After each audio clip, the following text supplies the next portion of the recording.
शेतकरी आज आपण चंपा गोल्ड भेंडीच्या प्लॉटवर आलो आहे. तर हा तुम्ही प्लॉट बघू शकता असा पूर्ण हा 1 किलोचा प्लॉट आहे. तर आज आपण कळमण या गावामध्ये आलो आहे. तर असल्या वातावरणामध्ये प्लॉटची वाढ ग्रोथ हे दाखवण्यासाठी तुम्हाला मी आज व्हिडिओ खास काढत आहे. अजून एक वैशिष्ट्य दाखवायचं म्हणजे झाडाची, आता हा झाडाचा आज 3रा तोडा आहे. तर 3ऱ्या तोडाला झाडाची वाढ तुम्हाला दाखवू शकतो. हे एक झाड आहे इथं बघा तुम्ही.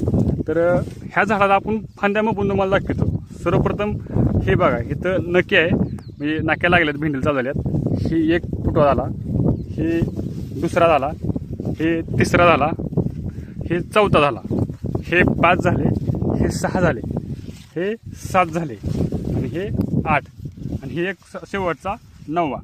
तर थोडक्यात काय सांगा तुम्हाला की एकाच झाडाला 9 फूट आहेत. आज 3रा तोडा आहे. तर ज्यावेळेस ह्याच्या तोडे 8व्या 9व्यापासून तोडे जातात, हे संपूर्ण नाक्या चालू झालेले आहेत, माल चालू होते. म्हणजे सर्वसाधारण एका झाडाला 9 फळं ॲट अ टाईम 1 टाईम लागणार.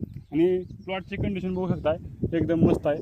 असल्या कडक उन्हात वातावरणात तरी बी बेस्ट प्लॉट आहे. तर मी एकच सजेशन करेन, जर तुम्हाला पावसाळी व्हरायटी लावायची असेल, पावसाळी असेल, हिवाळी असेल किंवा संपूर्ण वर्षात, तर चंपा गोल्ड हे आवर्जून लावा.